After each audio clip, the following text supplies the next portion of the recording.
Right now, US-based Nigerians have come out to protest against the insecurity in Nigeria, whereas our northern brothers are shielding the leaders for not coming out to talk about this insecurity. UK-based Nigerians are coming out with a protest that they should end insecurity in Nigeria, and also a Fulani girl have a message to her tribe, saying that the more they cover this thing, the more all of them will be killed, because right now they are buying everybody. Igbo, Yoruba, Hausa, everybody is collecting from these terrorists. And the worst is that our government are not ready to tackle this, because even Gumi came out and said that nobody has the right to arrest and intimidate bandits. And then tomorrow, ask yourself, why is our government not arresting and prosecuting these terrorists? Gumi confirmed it, that nobody has the right to arrest and intimidate terrorists. So I want to watch the video, first of all, the protest from a UK-based Nigerian coming out to protest against the insecurity in Nigeria.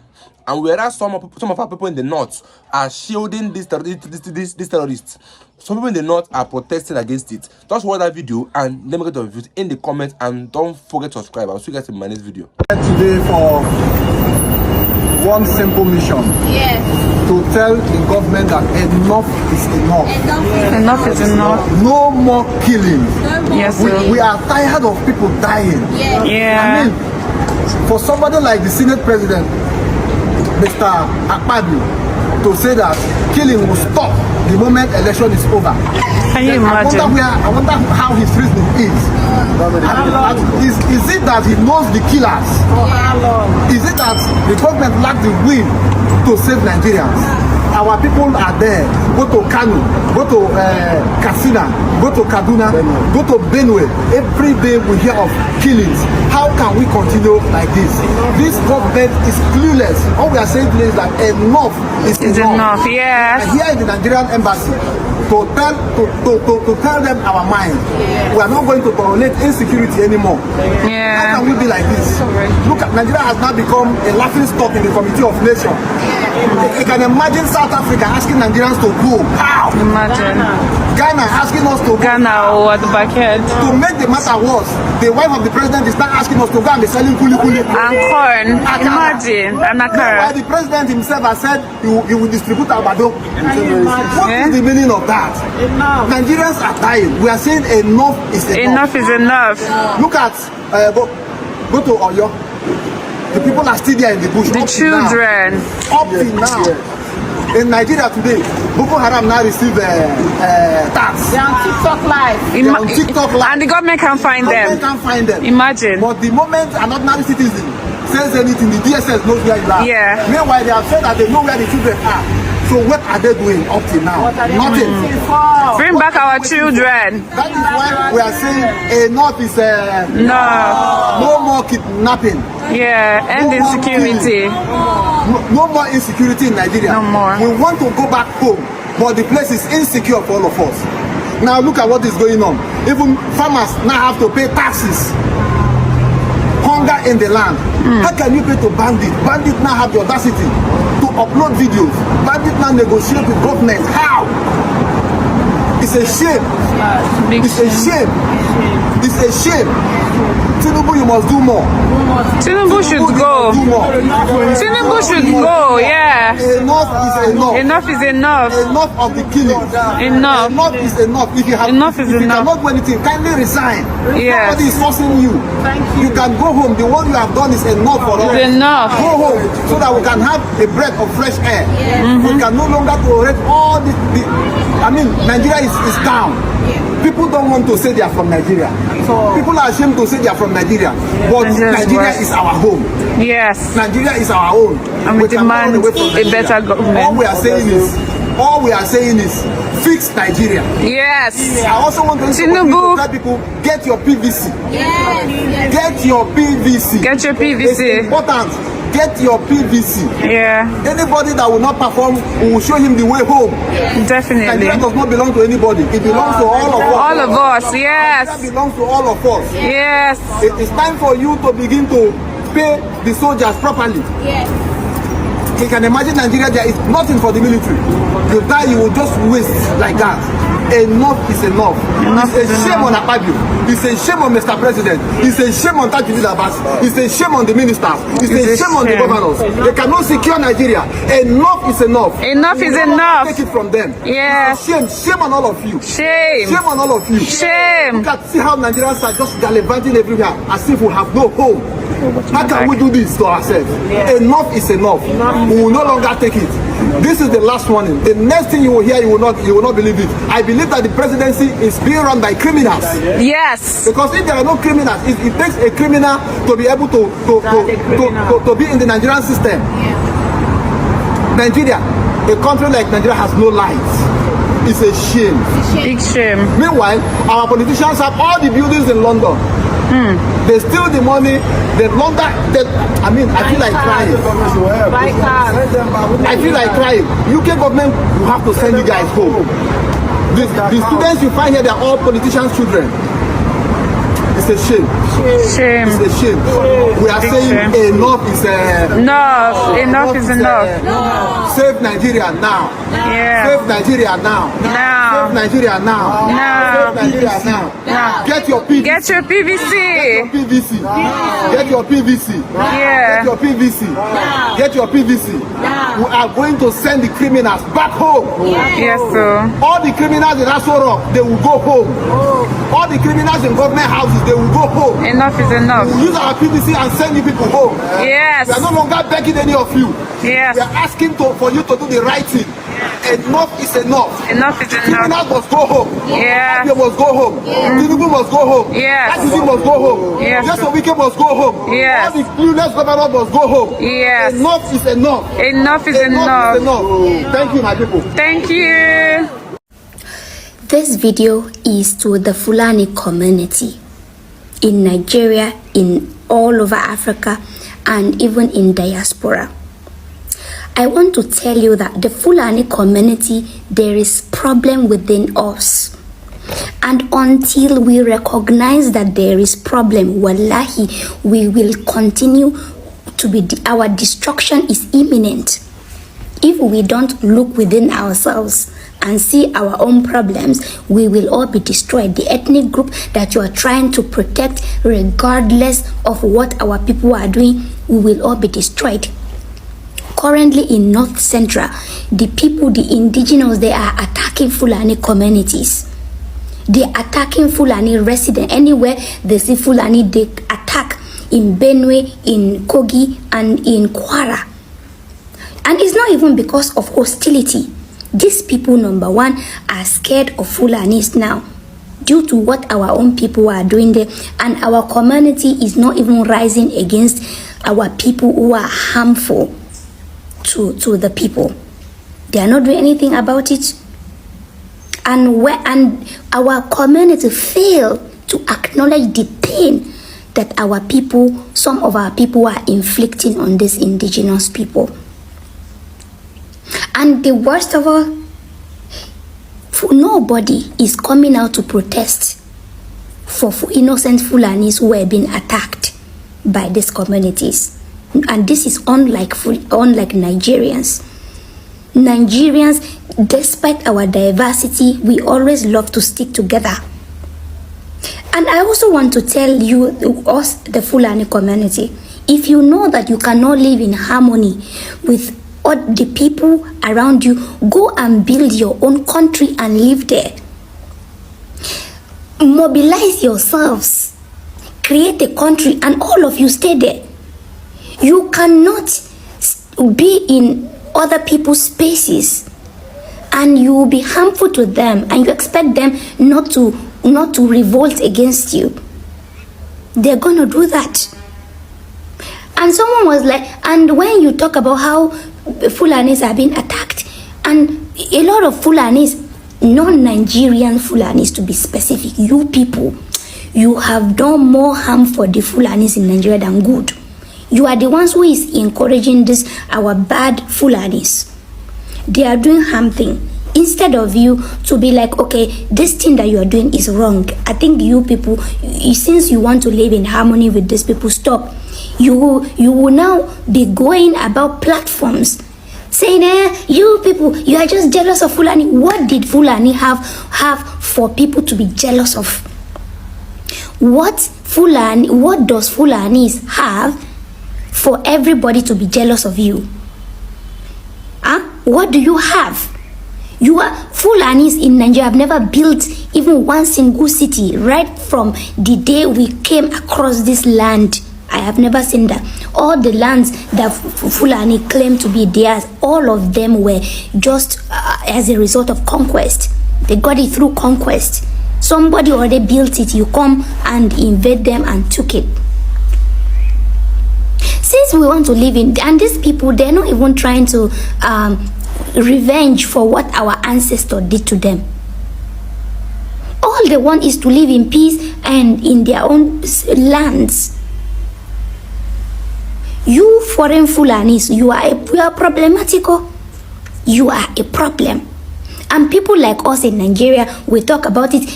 One foolish Fulani from Ghana will come and start insulting me. See, we will be destroyed. Our tribe is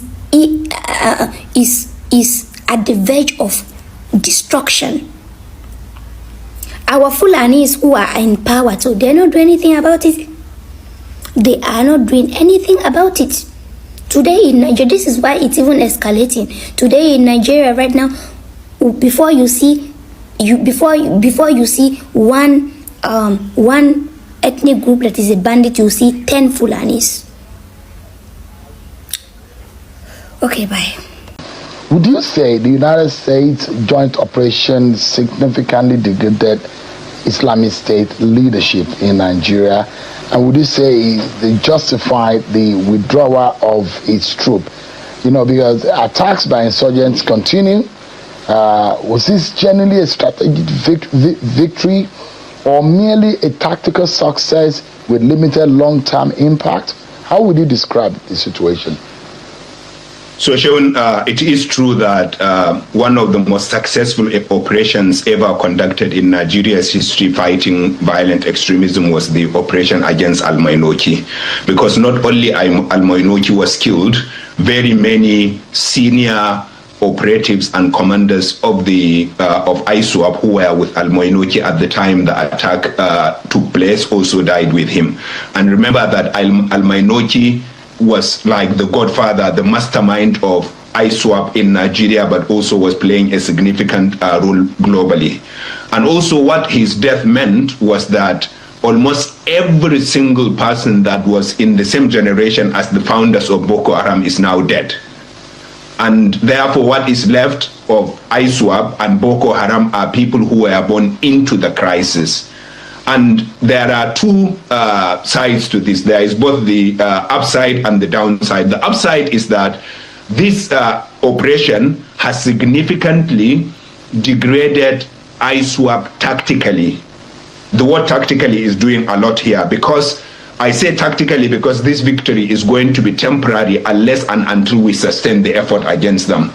And we have seen in the past when Muhammad Yusuf was killed, the administration under whom was killed, the Eradua administration, took a victory lap and they said they have defeated Boko Haram because Muhammad Yusuf was killed.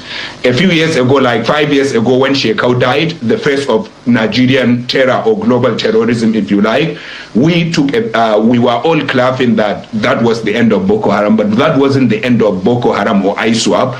And therefore, the killing of Al-Mainoki, even though has disrupted the group significantly, including by the group's own admission, because they have been admitting in ISIS's and Al-Naba'a magazine that their operations in Nigeria have been significantly disrupted because of that operation. However, if history has taught us anything, it is their capacity to it is their resilience, their capacity to re-emerge after these kinds of setbacks. And therefore, my advice is for the Nigerian government and their US partners to continue this intelligence-led operation, to continue to pounce on ISWAP until it is degraded to a level that will make it impossible for it to come back. Now, the downside of it, and of course this is not a criticism against the operation, is that now ISWAP is going to be handed over or has been handed over to children who were born into terrorism. Remember that their parents were peaceful, they knew the joy of city life, but they abandoned that and they adopted this life of terrorism and cruelty.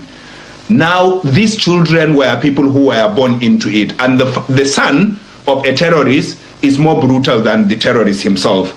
And so Nigeria has to be very careful, and that's why we cannot relent in our effort. We have to continue the operation. And if the Al-Mainoki operation has taught us anything, it is the importance of intelligence over firepower.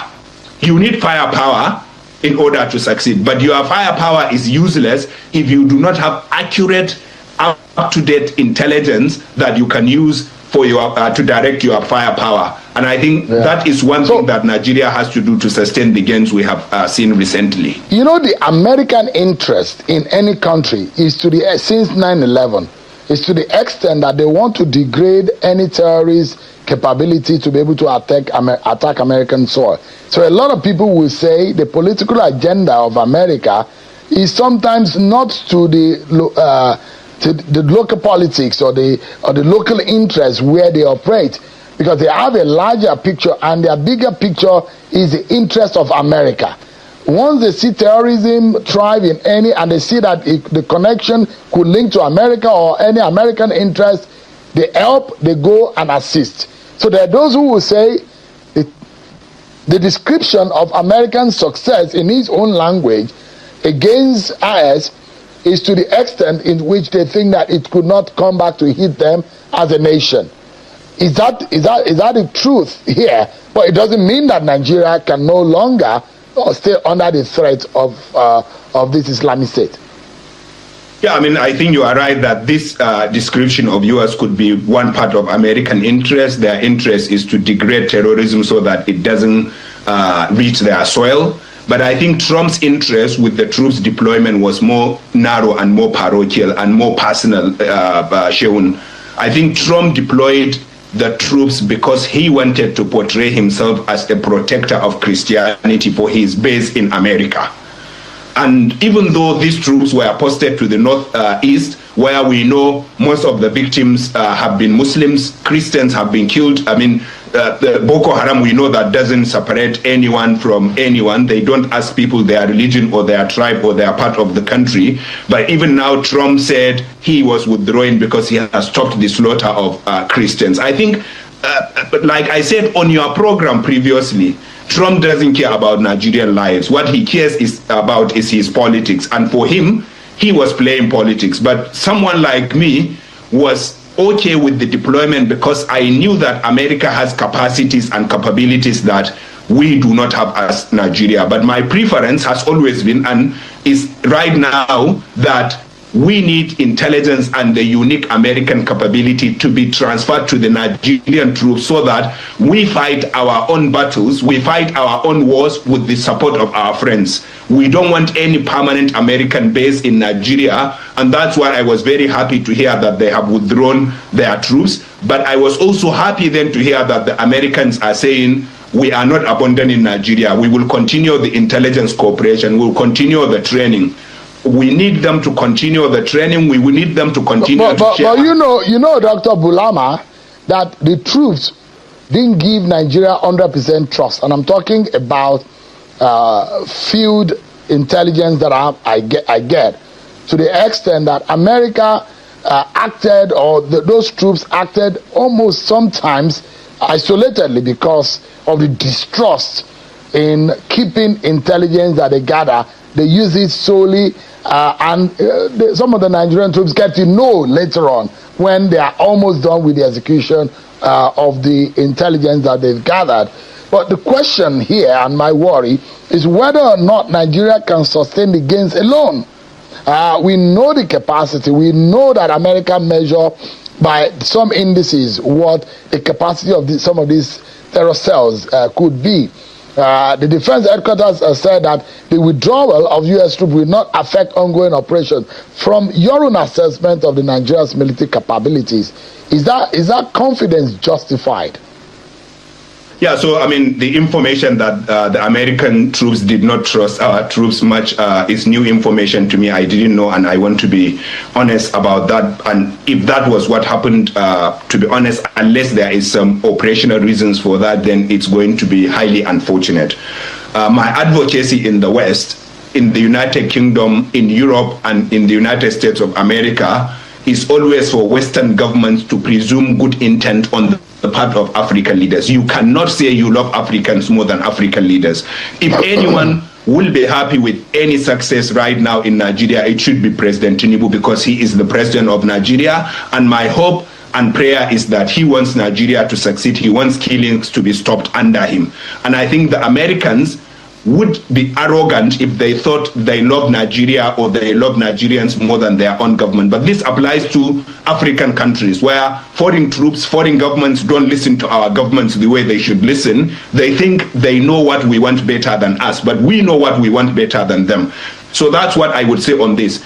On whether Nigeria can sustain its gains, recent gains, after the American withdrawal, my answer is yes, if Nigeria continues the efforts they started right now. You talked about the renewed role that the National Security Advisor has been playing. For example, my information is that the National Security Advisor meets very regularly with every single part of the Nigerian law enforcement security agencies and the army that is involved in any operation in Nigeria. And this means they would coordinate better. But you have also seen shown that most of the operations recently have been very intelligence-led, whether in terms of arrest, whether the prosecutions, whether the killing of some of the strategic leaders, and that is what we need to continue. But one thing we are not giving enough attention to, and you and I have discussed this time and again here, Sheun, is Nigeria has still not given enough effort to dismantling the supply and finance routes of these terrorist organizations. And unless and until we have stopped their finance and supply routes, we stop the supply of fuel into the bush, we stop the supply of arms and ammunition into the bush, unless our borders are more secure, unless we are able to patrol the areas of the jungles from where supplies are taken into the bush, we are in for a long hold. And therefore, my call for the government is to give renewed attention to dismantling the supply and logistic routes, to dismantling the finance routes of these groups, so that we may finish with them once and for all. Yeah. The issue is, let's prioritize intelligence over firepower. Yeah. If we did that with the support of our international partners, we are capable to succeed against these groups. Only 90% of Northerners will come out against this insecurity, because they are the ones suffering the most. We have seen that over 17 million of Northern Nigerians are in abject poverty, don't even know where the next will come from. That's the level at which insecurity have affected the North. But some of them are still shielding these terrorists. Some of them are still shielding their leaders for not coming out to call out the level of insecurity happening in the North. This is a proof that we don't even want change in Nigeria, because if we want it, it's high time we start calling out our government for not doing the right thing, because we want a government that can end insecurity. We want a government that can give us good governance. But what we are expressing now is not good governance, where insecurity is ravaging the whole country. Insecurity is taking over the whole country, because people can no longer go to their farmland, people cannot travel, people cannot even do anything in Nigeria. They might even come to your home, to your house, to kidnap you. We have seen victims that were kidnapped in their home. We have seen many of them that were kidnapped in their own house. We have seen them come in, take people from their house and kidnap them. And the government are not doing anything. Nobody has the right to arrest and intimidate bandits. This is what Sheikh told once Sunday Igboho, because we all know as Igboho Sunday have come out to tackle the insecurities in his own region. But now he have gotten a message from Sheikh that nobody has the right to arrest and to intimidate terrorists. That means in Nigeria, terrorists have the liberty to do anything they want to do. They have the freedom to do whatsoever they want to do and go scot-free, because they are in a country where our governments are protecting them. Instead of arresting and prosecuting them, they are pardoning them and they are reintegrating them back in the community. We have seen news where the same people that were reintegrated back in the community, all in the name that they are repented, we have seen them carry out some actions again by buying people, and our government are not doing anything about that. Meanwhile, guys, let me get your views in the comment section, guys. Don't forget to subscribe. I'll see you guys in my next video.